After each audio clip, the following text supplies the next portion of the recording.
Performance से पहले क्या न्यूट्रिशन होगा, ट्रेनिंग के बाद क्या न्यूट्रिशन होगा, रात को क्या न्यूट्रिशन होगा, नेक्स्ट डे मॉर्निंग क्या न्यूट्रिशन होगा।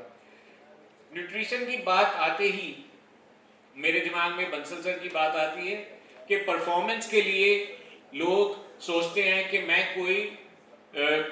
कोई ऐसा जादुई न्यूट्रिशन ले लूं कि बस मैं आज के बाद कल ऐसा परफॉर्म करूं कि जो सबको पीछे छोड़ दे।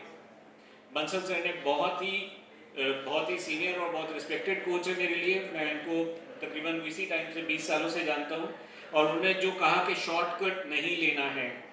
इस उम्र में शॉर्टकट के बहुत ज़्यादा वो होता है परफॉर्मेंस को शो करने के लिए और करने के लिए, मगर न्यूट्रिशन जो अच्छा न्यूट्रिशन है वो लेने की ज़रूरत है, मगर डोप और जो ऑल्टरनेट्स हैं उनको कभी भी नहीं लेना है, क्योंकि वो आपकी सेहत के लिए भी अच्छे नहीं है और करियर के लिए भी अच्छे नहीं है किसी भी हाल में।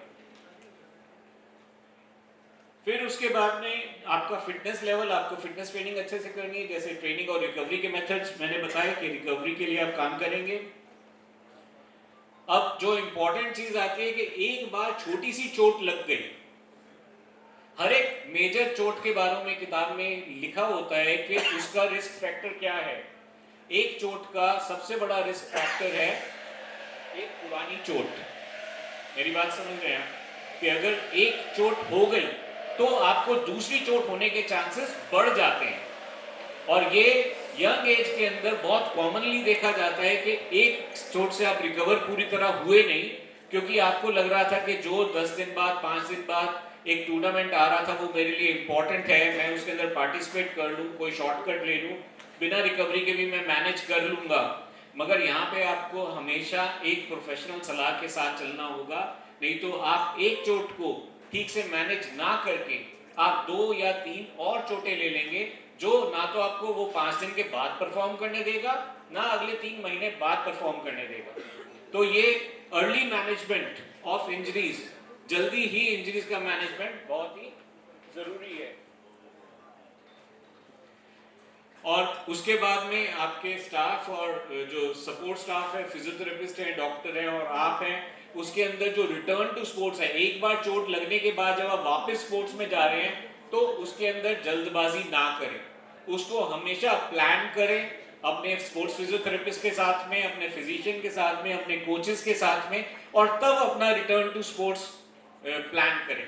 अगर मैं एक छोटा सा एग्जांपल देना चाहता हूं, अगर आज आपकी फिटनेस लेवल यहां थी, ओके, और आपको इस फिटनेस लेवल पे एक ओवरयूज इंजरी हो जाती है फिटनेस अच्छी ना होने की वजह से, और उसके लिए आप रेस्ट लेते हैं। जब आप रेस्ट लेते हैं तो आपका फिटनेस लेवल कहां आ गया? यहां पे। और अगर आपको उस समय पेन खत्म हो गया, मैं एक टॉक हमेशा देता हूं कि रिलीफ इज नॉट रिकवरी। जो आराम आया है, दर्द में जो आराम आया है वो रिकवरी नहीं है, वो केवल दर्द में आराम आया, आप रिकवर नहीं हुए हैं। तो आपको चोट के दर्द में आराम आया, मगर आपका फिटनेस लेवल यहां आ गया, आप फिर से वापस उसी लेवल पे जाते हैं जो पहले फिटनेस लेवल पे आपको चोट लगी थी, उससे आप आज नीचे हैं, मगर आपको लग रहा है आप दोबारा वहीं परफॉर्म कर सकते हैं, तो वो गलती है। आपको ग्रेजुअली धीरे धीरे वापस स्पोर्ट्स में आना है और उस फिटनेस लेवल पे और अच्छा करके तब पूरा पार्टिसिपेशन करना है, जिसके अंदर आप अपने आप प्लान नहीं कर सकते, मगर आपके कोचेस, आपके स्पोर्ट्स फिजियोथेरेपिस्ट और आपके ट्रेनर आपको इस पूरे प्रोसेस में गाइड करते हैं। तो अच्छे से रिटर्न टू स्पोर्ट्स करने की जरूरत होती है। और लास्ट में मैं बस ये मेंशन करना चाहूंगा कि किसकी जिम्मेवारी है हम सबका जो टैलेंट को डेवलप करने का। ये टैलेंट डेवलपमेंट जिम्मेवारी है एडमिनिस्ट्रेटर्स की, जो लोग सपोर्ट करते हैं, जो सपोर्ट सिस्टम प्रोवाइड करते हैं, वो सारे के सारे जो कोचेस की अवेलेबिलिटी, सपोर्ट स्टाफ की अवेलेबिलिटी, जगह की अवेलेबिलिटी, पॉलिसी की अवेलेबिलिटी, कि पॉलिसी क्या है, किस टाइम है, तो वो उनकी जिम्मेवारी भी है। और उसके बाद में जो रूल्स ऑफ द गेम, जो ट्रेनिंग के रूल्स बना रहे हैं, जो गेम्स के रूल बना रहे हैं, उनकी जिम्मेवारी भी है कि वो भी उसके अंदर ध्यान दें। Coaches, support staff, parents, specially young age group में, ये रेजिडेंशियल एकेडमी होगा सर, रेजिडेंशियल है सर, तो पेरेंट्स का इसके अंदर सहयोग, स्पेशली जो बच्चे चोटों से उबर रहे हैं। चोटों से उबरना सिर्फ शारीरिक नहीं है, ये मानसिक भी है, और आज के टाइम पे जितना आप अच्छे लेवल पे परफॉर्म करते हैं तो मानसिक प्रेशर बहुत ज़्यादा आता है। कोचेस के लिए, स्टाफ के लिए, पेरेंट्स के लिए और अपने सहयोगियों का उस समय आपको अच्छा रखना बहुत रिस्पॉन्सिबिलिटी का काम है और होना चाहिए।